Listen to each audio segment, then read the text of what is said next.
पटना में कोचिंग विवाद से शुरू हुआ मामला अब कानूनी लड़ाई, आरोप प्रत्यारोप और हत्या की साजिश के दावों तक पहुंच गया है।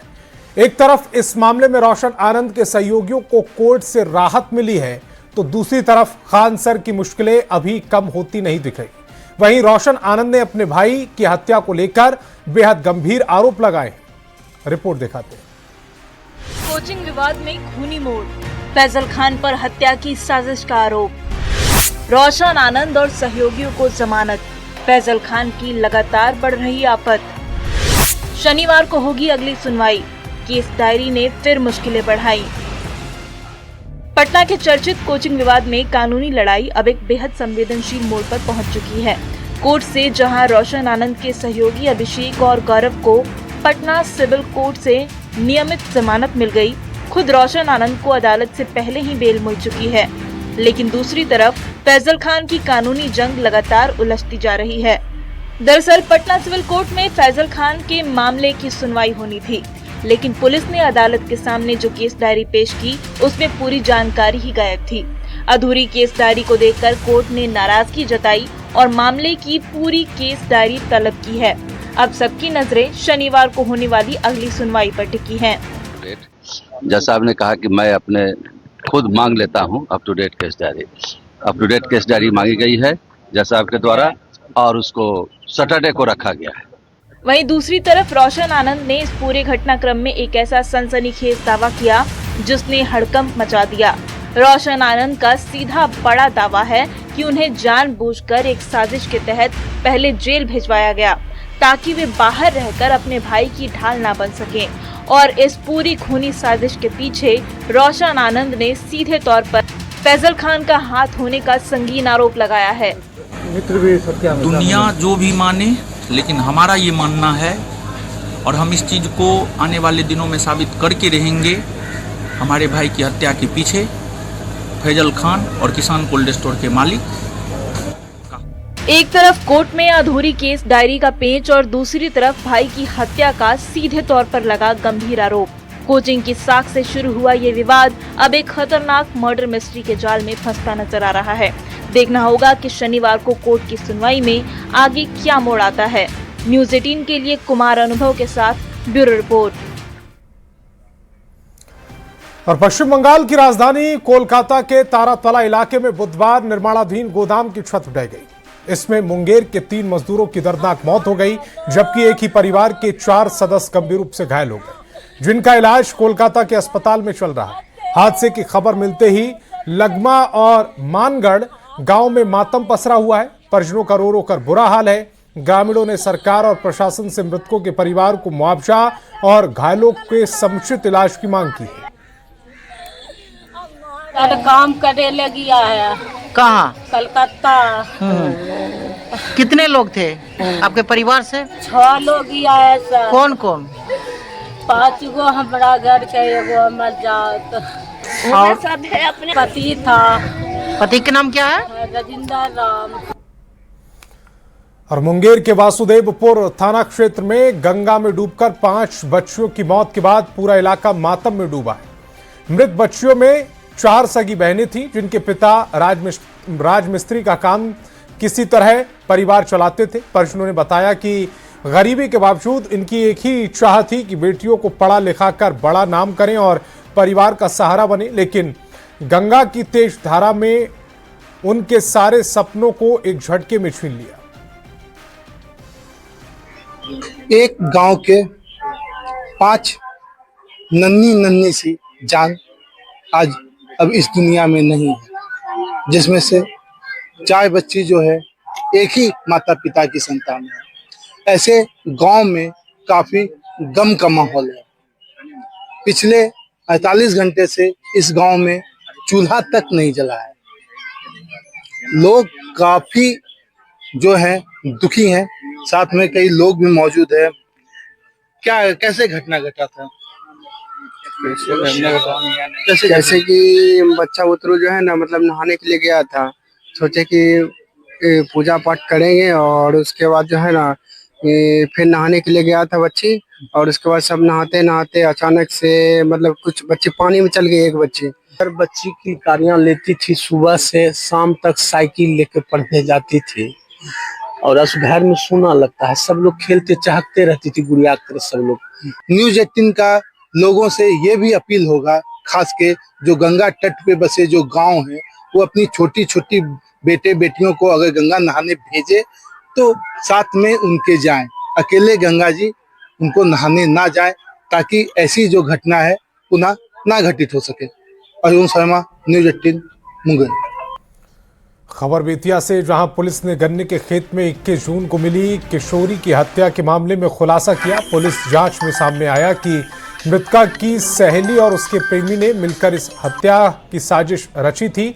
जांच के दौरान पुलिस को पता चला कि मृतका की सहेली का एक युवक के साथ प्रेम संबंध था, जबकि उसकी बड़ी बहन का भी किसी अन्य व्यक्ति से संबंध था। इन संबंधों की जानकारी मृतका को थी।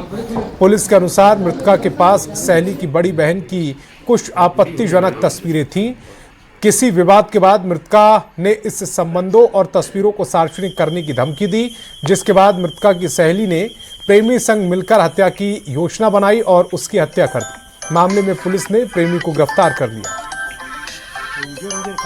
अपने प्रेमी को बताया कि वो उजागर कर देने की धमकी दे रही है। इन दोनों ने प्लान बनाया कि इसको एक काम करो, हम एक जगह लेकर के आते हैं। तो इन्होंने ये किया कि वो जो लड़की जिसका डेथ हो गया कि तुम्हारे लिए हमारे पास कोई नग्न फोटो है, तो इसके डर से वो उसके साथ चली गई और वहीं पे इन लोगों ने उसकी हत्या कर दी। अब पटना सिटी में पुलिस ने शराब के खिलाफ कार्रवाई की। गुप्त सूचना के आधार पर गुरु गोविंद सिंह सदर अस्पताल परिसर में छापेमारी कर 150 लीटर विदेशी शराब बरामद की। पुलिस ने इस मामले में अस्पताल के गार्ड समेत एक अन्य व्यक्ति को हिरासत में लिया, जिससे पुलिस कड़ी पूछताछ में जुटी है। पुलिस ने 838 बोतल विदेशी शराब बरामद की है। छापेमारी करके 150 लीटर विदेशी शराब बरामद हुई है। गुरु गोविंद सिंह हॉस्पिटल के पीछे एक जल संसाधन विभाग का एक मकान था, उसी में गार्ड के कमरे के ऊपर से बरामद हुआ है। अभी 2 लोगों को डिटेन करके पूछताछ किया जा रहा है। साक्ष्य मिलने पे उसकी गिरफ्तारी होगी। और बेतिया से बड़ी खबर है, अपराध की योजना बनाते 7 अपराधी गिरफ्तार किए गए। गिरफ्तार अपराधियों के पास से देसी कट्टा, कारतूस और चाकू बरामद हुए हैं। मझौलिया में किसी बड़ी अपराध की चल रही थी साजिश। एसडीपीओ अजीत कुमार के नेतृत्व में यह कार्रवाई की गई है।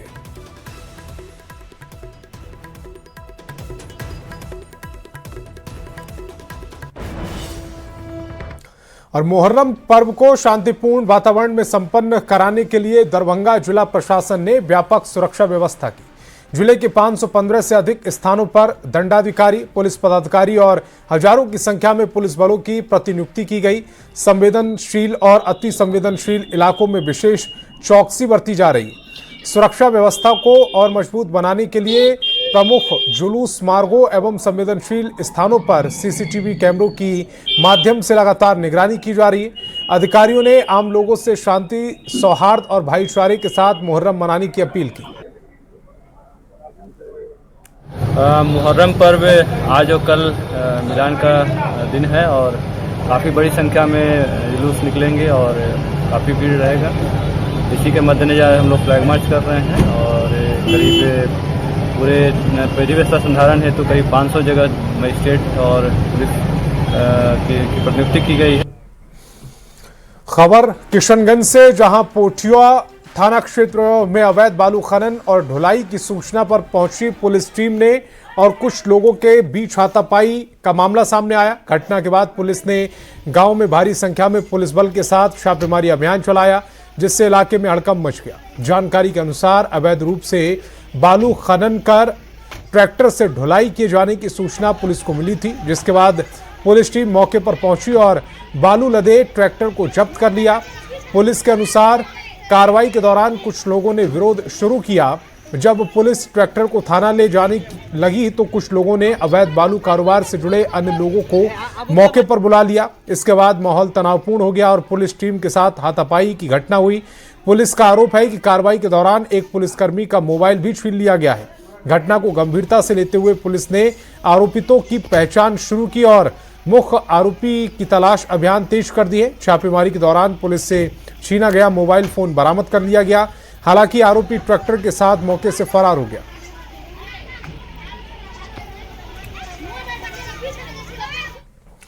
और जेडीयू के राष्ट्रीय कार्यकारी अध्यक्ष संजय झा और बिहार के स्वास्थ्य मंत्री निशांत कुमार के बीच पटना में मुलाकात हुई। संजय झा ने सोशल मीडिया प्लेटफॉर्म एक्स पर पोस्ट साझा कर इस मुलाकात की जानकारी दी। उन्होंने बताया कि आत्मीय मुलाकात के दौरान जनहित और पार्टी संगठन से जुड़े कई महत्वपूर्ण मुद्दों पर विस्तार से चर्चा की गई।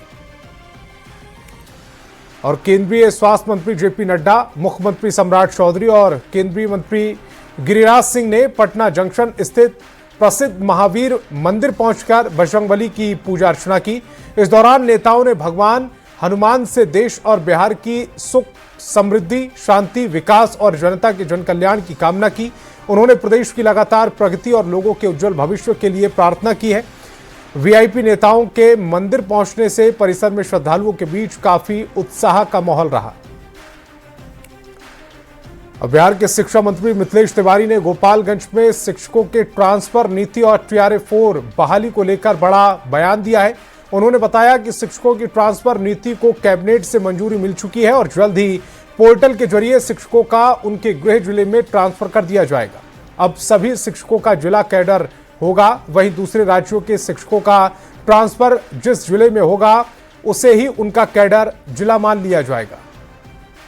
हमने बिहार शिक्षक स्थानांतरण नियमावली 2026 कैबिनेट से पास कराया है और बिहार के शिक्षकों के लिए सबसे बड़ी खुशखबरी ये है कि लंबे समय से शिक्षक जिसका डिमांड कर रहे थे, ऐच्छिक ट्रांसफर। और बिहार सरकार ने पहली बार किसी एक प्रोजेक्ट के लिए 1 लाख करोड़ रुपए की भारी भरकम लोन लेने की तैयारी की है, जिसके लिए कैबिनेट से प्रस्ताव पास कर दिया गया है। सरकार ये लोन हुडको से लेगी। इसका इस्तेमाल राज्य के 12 अत्याधुनिक सैटेलाइट टाउनशिप बसाने के लिए किया जाएगा। इस बड़े प्रोजेक्ट को धरातल पर उतारने के लिए सरकार बड़े पैमाने पर निजी निवेशकों को भी आकर्षित करने की योजना बना रही। नगर विकास विभाग के मंत्री नीतीश मिश्रा ने इस मेगा प्रोजेक्ट से जुड़ी महत्वपूर्ण जानकारियां न्यूज 18 से साझा करते हुए बताया कि ये सैटेलाइट टाउनशिप बिहार के विकास और शहरीकरण के लिए बेहद महत्वपूर्ण साबित होंगे। सैटेलाइट टाउनशिप के लिए क्या है सर? देखिए, 24 जून को जो राज्य मंत्री परिषद की बैठक हुई आदरणीय मुख्यमंत्री सम्राट चौधरी जी के नेतृत्व में, आप अवगत हैं कि बिहार ने निर्णय लिया है कि हम 11 टाउनशिप डेवलप करेंगे और 24 तारीख के प्रस्ताव में एक 12वां रोहतास का भी उसमें जुड़ गया है। तो अभी के हिसाब से 12 सैटेलाइट टाउनशिप पर को विकसित करने की सरकार की योजना है और आदरणीय मुख्यमंत्री सम्राट जी की आप कह सकते हैं कि बहुत ही एम्बिशियस और विजनरी प्लान है ये। सैटेलाइट टाउनशिप डेवलप करने से आप कह सकते हैं कि पूरे बिहार का डेवलपमेंट और एक जो नया बिहार का हमारा इमरजेंस है, ना सिर्फ इन्वेस्टमेंट के तौर पर ईज़ ऑफ लिविंग और रोज़गार सृजन में बहुत बड़ी भूमिका निभाएगा।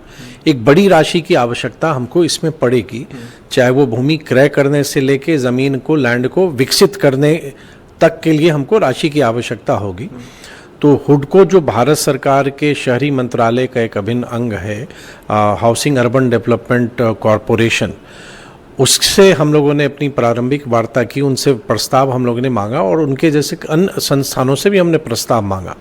तो हुडको के प्रस्ताव को हम लोग आगे ले जाना चाह रहे हैं और उसमें राज्य मंत्री परिषद से हमने हुडको से निगोशिएट करने के लिए कि हम लोग लगभग 1 लाख करोड़ की आवश्यकता हम लोग को चरणबद्ध तरीके से अगले 5 से 10 वर्षों में पड़ेगी। तो जैसे जैसे हमको राशि की आवश्यकता होगी हम वो हुडको से लेंगे। और केंद्रीय मंत्री जीतन राम मांझी ने गयाजी के फतेहपुर प्रखंड के पुरनी बथान गांव पहुंचकर अंतर्राष्ट्रीय वेट लिफ्टिंग खिलाड़ी और सेना के जवान अजय यादव को सम्मानित किया। आर्थिक तंगहाली और अभावों के बीच अजय यादव ने रूस, वियतनाम और बैंकॉक में आयोजित प्रतियोगिताओं में भारत का प्रतिनिधित्व करते हुए देश के लिए स्वर्ण पदक जीते हैं।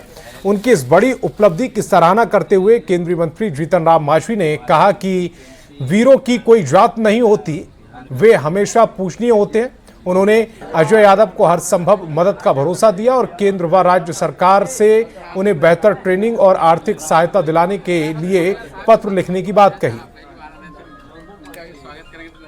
नाम को रोशन किया है।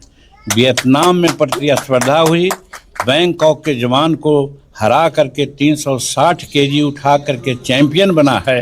ये भारत के लिए गर्व की बात है। भारत माता बहुत आज गौरवशाली समझती होंगी अपने को। जो कुछ कहते हैं जात पात और फलना की बात सोचते हैं, वो ऊंची मानसिकता के लोग हैं। हम लोग ऊंची मानसिकता के नहीं हैं। हम लोग कहा जाता है कि जो वीर है, वीर की पूजा होती है, और वीर कोई जात का नहीं होता है, कोई धर्म का नहीं।